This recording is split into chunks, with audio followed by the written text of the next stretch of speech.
Y voy a continuar hablando de otro libro y otro tema que tocó el mismo personaje que vimos ayer, Jared Diamond, este señor que es originalmente biólogo, pero que amplió y desarrolló su campo de conocimiento y de investigación mucho más que eso, como debe hacer toda persona inteligente. Las personas poco inteligentes son las que se dedican simplemente a cavar cada vez más profundo un agujero especialista y por lo tanto cada vez ven menos porque el hoyo está cada vez más encerrado. Esto entre paréntesis, dicho sea de paso, genera siempre la reacción de esa clase de gente del mundo académico que sienten que solo ellos, los que tienen algún cartón pegado en el muro con una especialidad, tienen derecho a tocar ciertos temas. Si viene alguien de afuera, aunque sea mucho más inteligente y creativo, y diga cosas que a ellos no se les habrían ocurrido nunca, estas personas se molestan mucho y empiezan a desdeñarlo, y ha sido el caso de Jared Diamond, que ha sido blanco de muchas críticas muy desagradables y muy mala leche de parte de los especialistas que se sintieron invadidos por el señor Diamond. Bueno, ayer estuvimos viendo el tema de este tema de por qué algunos pueblos se desarrollaron y llegaron al nivel de la civilización y de la alta tecnología, como es el mundo occidental, y por qué otros se quedaron atrás, y cómo la explicación no radica en las capacidades mentales, que los blancos de Europa sean más inteligentes que todos los demás. No hay. Y quiero insistir en este punto porque todavía hay gente que insiste en creer que las razas se distinguen por su inteligencia. Y el argumento que dan es el siguiente. Bueno, dicen, así como las razas se distinguen por un montón de rasgos físicos, ¿por qué no podrían distinguirse también por las calidades del cerebro? Y ahí es donde cometen un grave error, porque el cerebro es un órgano que por definición, que por su naturaleza misma, permite muchos posibles desarrollos, muchos posibles usos, muchas posibles programaciones. No es un rasgo específico, en otras palabras. El color de la piel es un rasgo específico que se hereda probablemente en alguna parte de la cadena genética del DNA. El tamaño, la forma de los ojos es un rasgo específico que también se encuentra en tal o cual cromosoma o lo que sea. ¿De acuerdo? Pero el cerebro no es un rasgo específico, es un órgano versátil que puede ser usado y es usado de las más distintas maneras. Y cuando tenemos un órgano que tiene tantas posibilidades diferentes de desarrollo, y que como tal además, si ustedes los comparan, o sea, físicamente toman cerebro de todas las razas, son más o menos iguales. No son más distintos que las diferencias que existen entre los cerebros de personas de la misma raza. Si ustedes toman 100 cerebros de personas de raza blanca, van a ver cerebros muy grandes, cerebros normales, cerebros más chicos. Y si ustedes toman cerebros de distintas razas, van a encontrarse las mismas situaciones. Algunos son más grandes, otros son más pequeños, pero al final de cuentas el promedio es más o menos el mismo, y en todo caso eso tiene bien poca importancia, porque no pasa por ahí el tema del uso del cerebro, la cantidad de gramos que pesa, en absoluto, salvo casos extremos. Por supuesto, pero eso ya tiene que ver no con una raza, tiene que ver con una deficiencia fisiológica, así como hay personas que nacen con un determinado síndrome, hay personas que pueden nacer con un cerebro extremadamente pequeño, se llaman los microcéfalos, y tienen capacidades reducidas.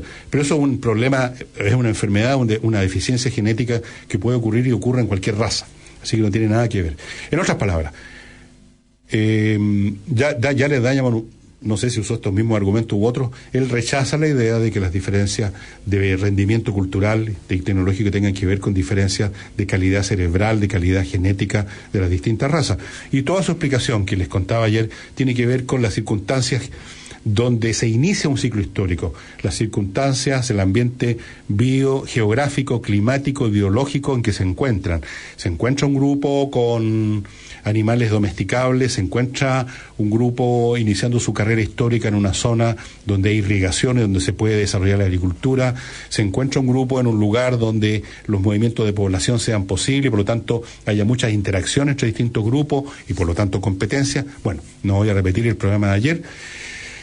Quiero decirles ahora que vamos a tratar otro tema es uno de los últimos, no el último, sino que quizás el penúltimo, antepenúltimo libro de Jared Diamond, que se llama Colapso, que ustedes lo pueden encontrar en las librerías en Chile. Este libro trata de responder la pregunta: ¿por qué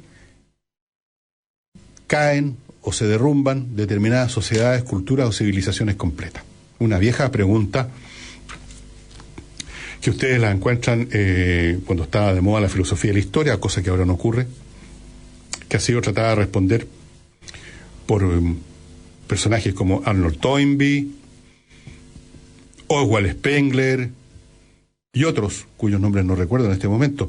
El famoso libro de Gibbon, Decadencia y Caída del Imperio Romano, en cierto sentido es una narrativa desde el gobierno de Marco Aurelio en adelante, o sea, desde el año 160, 170, 160 empieza a gobernar como emperador de Roma Marco Aurelio y muere en el año 180 después de Cristo, hasta el final de la caída de Bizancio en 1453, una historia súper larga, como ustedes verán.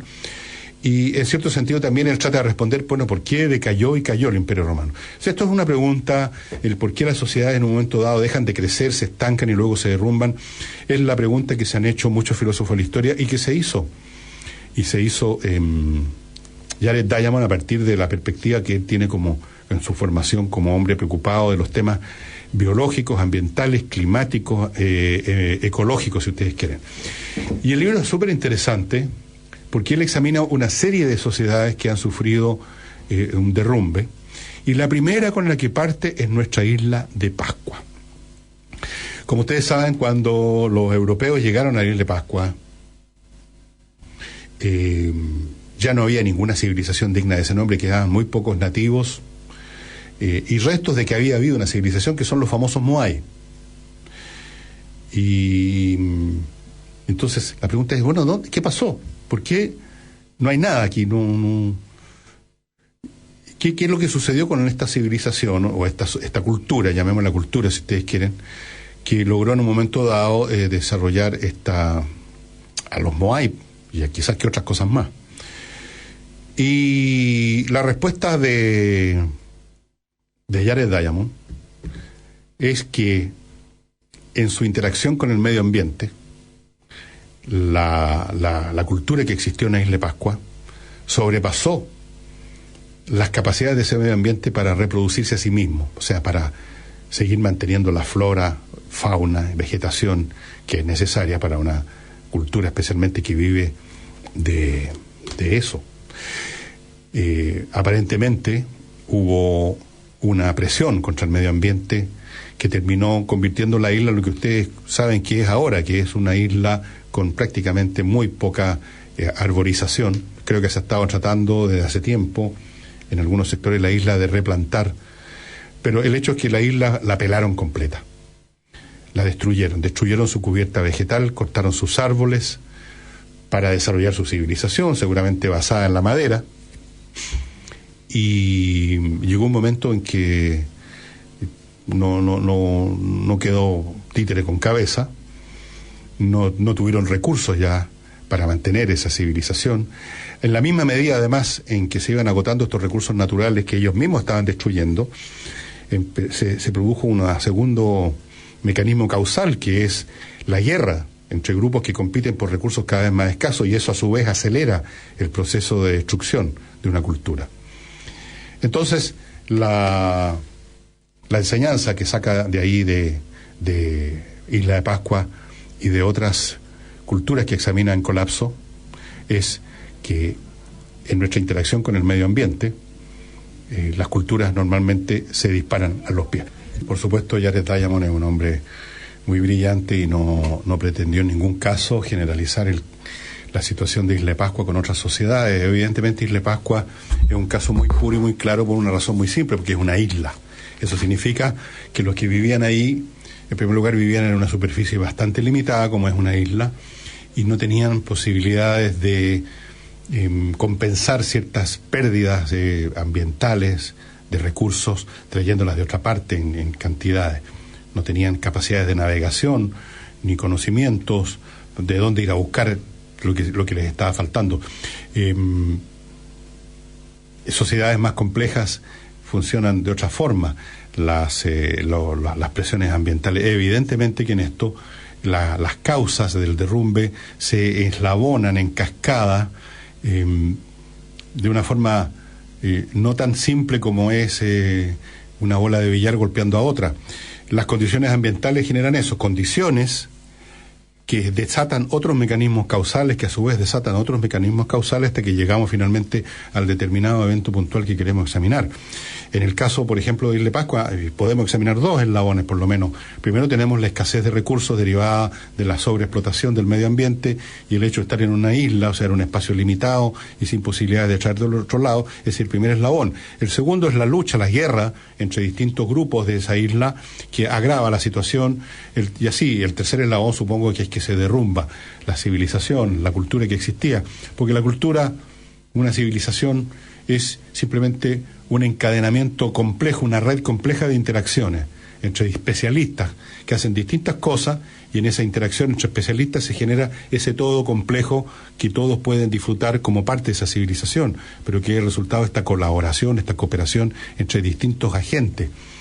Si esos agentes ya desaparecen, no pueden cumplir su función, la civilización desaparece, como quien apaga la luz, porque no tiene otra existencia que esa malla de relaciones. Desaparece la malla de relaciones y la civilización se derrumba y no deja otra cosa que los restos físicos, lo que se construyó, los edificios, las carreteras o lo que sea, o los moai, en el caso de la Isla de Pascua. Pero esos son simplemente, como quien dice, el cuerpo muerto de una civilización. En general, si uno examina la historia de distintas culturas y civilizaciones, uno observa que prácticamente siempre, y yo diría siempre, hasta el día de hoy, las civilizaciones, a medida que crecen, ejercen una presión cada vez más destructiva sobre su medio ambiente inmediato. Por ejemplo, Grecia. La cuna de la civilización griega es la península griega, por definición, que nunca fue una zona especialmente abundante en recursos naturales, una zona con pocas lluvias, con pocos valles, con poca tierra disponible para la agricultura. Eso determinó toda la historia de las ciudades griegas, el hecho de que en primer lugar existieran ciudades independientes unas de otras en vez de generarse entidades políticas mayores, cada cual viviendo aferrado a su pequeño pedazo de valle que tenían disponible para la agricultura o dedicándose al comercio, porque así Grecia tiene costas por todos lados, por cierto, fue un pueblo que tempranamente se echó a la mar. Pero ellos, a su vez, al existir, hicieron aún más destrucción de ese medio ambiente que ya era pobre. Y Grecia, me parece a mí, yo no sé exactamente cómo estará ahora, si han habido campañas en Grecia, en la Grecia moderna, para recuperar el medio ambiente, pero por lo menos hasta el siglo XIX y principios del XX era una zona realmente erosionada completamente. Grecia era un peladero. El norte de África, estimado amigo, que todos lo imaginamos inmediatamente y con razón como un desierto, como una zona, salvo por supuesto el delta del Nilo, que sigue siendo una zona muy abundante en vegetación por las inundaciones del Nilo, por el Nilo. Pero el resto del norte de África, desde Egipto hasta el Atlántico, es un peladero. Pero saben ustedes, si ustedes observan, miran reproducciones de frescos de la época romana, cuando África era una provincia, se llamaba África, una provincia romana, era una zona repleta de vegetación, de pantanos, de animales. Y esa zona se fue alterando para mal, en parte por variaciones climáticas y en parte también por la destrucción ejercida por los seres humanos, especialmente por la conquista árabe del siglo VII después de Cristo, que fue muy destructiva. Europa estaba cubierta entera, salvo quizá España, que es una zona también semidesértica por su más cerca del Ecuador, hasta el día de hoy. Pero Francia, Alemania, Polonia, estoy nombrando países que antes no se llamaban así, que no existían, Hungría, Checoslovaquia, que ahora es la República Checa y la República Eslovaca, toda la Europa que va de la Europa central, Mitteleuropa, y la Europa, la península, la que emerge al Atlántico, o sea, Francia especialmente, y Inglaterra, estaban cubiertas de bosques completamente, cubiertas de bosques. Y esos bosques en gran parte fueron destruidos con el desarrollo de la sociedad humana. Se talaron muchísimos bosques. Por lo menos 2/3 de toda la cubierta vegetal de bosques de Europa desapareció por el desarrollo de la cultura humana, de la civilización. Solamente para construir, fíjense ustedes, un barco de batalla de madera, cosa que se fabricaron barcos de madera hasta principios del siglo XIX, se talaban bosques completos. Se ha calculado la cantidad de roble, que es un árbol además que se demora mucho en crecer, un árbol muy, muy valioso. La madera de los barcos de batalla era roble, que es más dura, resistente. Se talaban miles de árboles.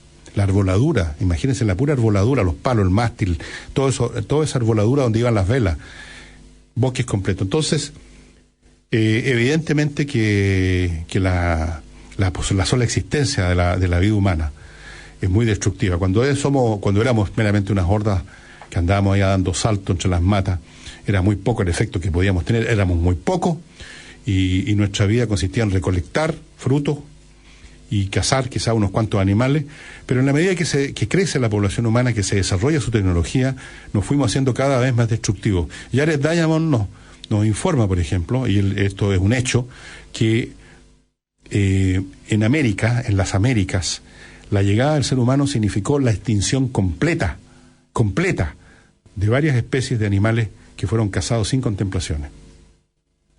Sin contemplaciones. Ustedes recordarán lo del bisonte, por ejemplo, en Estados Unidos. Era no solamente un negocio, sino que era un deporte ir a dispararle a los bisontes, estas manadas inmensas que se demoraban días en cruzar las praderas de Estados Unidos. Afortunadamente ahora quedaron suficientes bisontes como para empezar, para mantener la especie todavía viva, que no se extinguiera, y ahora los bisontes no andan los hombres disparándoles, pero un poco más que hubiera durado eso y se acaban los bisontes. Entonces somos muy destructivos y eso genera una destrucción de la sociedad misma en la cual se apoya, con diferencias entre una sociedad, por supuesto, más simple. Una sociedad más simple es mucho más dependiente del medio ambiente. Por ejemplo, una sociedad agrícola depende totalmente de la agricultura, por lo tanto depende del clima, depende de si se extingue o no, si hay un desecamiento o no. Las sociedades modernas tienen mucho más posibilidades de mantenerse porque tienen recursos tecnológicos para sustituir una cosa por otra, o por último el desarrollo de las comunicaciones permiten traer de otro lado lo que se agotó en el lugar donde esa sociedad está. El alimento, por ejemplo, se puede traer de otra parte. Pero, en cualquier caso, por mucho que se dilata o que se surgen ciertas capacidades de resistencia, a la larga, la destrucción ambiental significa que las sociedades ya no tienen de dónde sacar recursos. Ustedes comprenderán que así como la isla de Pascua era una isla, nosotros, todas las civilizaciones, vivimos en esa isla que se llama planeta Tierra, que tiene un tamaño definido y tiene recursos limitados. Las sociedades modernas tienen varias capacidades de resistencia, decía, y por lo tanto pueden amortiguar, resistir, readaptarse, tienen capacidades de adaptación. Es evidente eso, que cualquier sistema vivo, y la sociedad es un sistema vivo, mientras más complejo, más resistente, pero por otro lado más frágil. Miren ustedes las contradicciones, cómo coexisten las contradicciones. Es más resistente porque tiene más capacidades de adaptación, pero también, por ser más complejo, requiere más recursos para su sustento. Una sociedad puramente agrícola es meramente una multiplicación, una suma de unidades productivas iguales unas con otras. El tipo que está aquí produce, por ejemplo, trigo, y el del lado también produce trigo, y el del lado produce trigo, y el del lado produce trigo. Entonces usted destruye la mitad de esas fincas de trigo por un incendio, por una sequía, y la sociedad, se puede decir, queda empobrecida, pero quedan todavía otros tipos produciendo trigo. Pero ¿qué pasa cuando una sociedad es muy compleja y tenemos un grado de especialización enorme y cada cosa además depende de las otras, como los rodamientos de un reloj? El piñón funciona, el piñón X, porque está conectado a otros muchos piñones, y así sucesivamente hay una interdependencia enorme. Entonces, por ese lado, las sociedades modernas se hacen frágiles porque si se rompe uno de esos piñones, el efecto es masivo. Tiene capacidades de adaptación, pero también estas son limitadas. Entonces, el tema ambiental no lo vamos a poder simplemente superar, como muy bien lo explica en Colapso Jared Diamond, sencillamente porque tengamos más tecnología. Porque esas tecnologías, a su vez tan sofisticadas, dependen de todo un escalonamiento de pisos hacia abajo que pueden ser dañados si se produce un deterioro masivo del medio ambiente. Creo que yo, no sé si he mencionado acá en la radio, que es posible que si en este tema de los huracanes como estos que azotaron a Estados Unidos, Harvey y Irma, y creo que viene otro en camino que es bastante parecido, José. Si esta situación se repite todos los años, va a llegar un momento, con todo lo sofisticado que sea la sociedad norteamericana, en que van a tener que abandonar, que van a empezar a abandonar la zona costera del sureste de Estados Unidos, o sea, por ejemplo, Florida y un poco más arriba, porque la gente va a empezar a irse. ¿Quién quiere vivir en un lugar donde todos los años su casa es demolida y tiene que reconstruirla? Entonces se van unos cuantos, otros se quedan. Pero como se van unos cuantos, como todo es interdependiente, la economía sufre. Hay menos clientes, hay menos mercado, hay menos profesionales, entonces se van unas cuantas industrias. Como se van unas cuantas industrias, otras industrias que dependían de esas que se fueron, también empiezan a tener problemas y empiezan a empacar. Y como empiezan a empacar esas industrias, la gente que trabajaba ahí, que ya no tiene pega, empieza también a irse. Y luego viene otro huracán y otra gente decide que ya no va a seguir reconstruyendo y se va. Y así se van por efectos mutuos, por interdependencia mutua. Si esto se repite, si todos los años y no como antes, cada 10 años, eso es una cosa que se puede resistir. Cada 10 años viene un huracán tremendo y no destruye toda la zona, sino que pasa por una parte. Hay un daño localizado y cada 10 años eso se puede tolerar. Pero ¿qué pasa si esto es todos los años y las tormentas son tan grandes como estas que azotaron estados completos en Estados Unidos, inundaron todavía? Usted puede ver imágenes de todavía sigue Texas inundado en gran parte. Montones de condados, o sea, lo que llamaríamos aquí comunas, que están sin agua y sin luz todavía. ¿Cuánto más puede resistir la población que vive ahí esas condiciones? Y entonces esa sociedad, pensemos en esa parte de Estados Unidos como una sociedad independiente, por compleja, por rica, por sofisticada que sea, simplemente no va a poder resistir este embate. Y puede haber ahí un colapso, y la causa va a ser humana, en forma indirecta, porque estos huracanes, evidentemente que están siendo alimentados por una mayor temperatura de las aguas y de la atmósfera, lo cual significa que los huracanes pueden captar más energía y hacerse más brutales, más violentos. Este huracán Irma creo que batió varios récords que nunca se habían visto en la historia, en cuanto a que en algún momento alcanzó por mucho rato intensidades máximas, la categoría 5 y quizás categoría 6, que todavía no la han formalizado, pero que aparentemente la van a formalizar, porque en algunos momentos la velocidad de los vientos y la destrucción fue muy superior a la de la categoría 5. Entonces, sí, y el calentamiento global, evidentemente que tiene que ver con la acumulación de gases de invernadero en la atmósfera, cosa que está ocurriendo no desde ayer, está ocurriendo desde el siglo XVIII, cuando empezó a desarrollarse la máquina de vapor, las industrias, y empezó a echarse grandes y enormes cantidades de CO2, monóxido de carbono y otros gases a la atmósfera. Así que ahí tenemos otro ejemplo más indirecto, si ustedes quieren, de colapso probable, como el que en forma tan clara y tan simple ocurrió en la isla de Pascua, que es como un ejemplo de laboratorio de colapso por presión excesiva del medio ambiente. Nosotros en Chile contamos todavía con recursos, pero les quiero decir de que, como es sabido, esto es un tema que se sale a relucir una y otra vez. El norte y el norte chico, que eran zonas mucho más cubiertas de vegetación, se han ido resecando. Ahora está pasándole eso a la zona central, incluso en la zona sur ya está lloviendo mucho menos. Ahí hay efectos climáticos, de cambio climático, que nos van a afectar enormemente. Ya está empezando a estudiarse cómo se van a trasladar cultivos de una zona a otra, porque zonas que se cultivaba tal cosa ya no van a poder cultivarse porque no hay suficiente agua. Y van a tener que irse más al sur, más al sur, más al sur. Entonces ahí tenemos que el tema del libro Colapso es sumamente vigente. Los ejemplos que da Jared Diamond en su libro son varios, no los recuerdo todos en este momento. Usted los pueden ver en Wikipedia, busque Jared Diamond Colapso y va a encontrar una reseña sobre este libro que yo les recomiendo encarecidamente que lo adquieran porque es de gran interés. Les vuelvo a insistir, Colapso de Jared Diamond es un libro muy entretenido además, muy ilustrativo de estos temas ambientales que de repente se hablan sin saber muchas veces.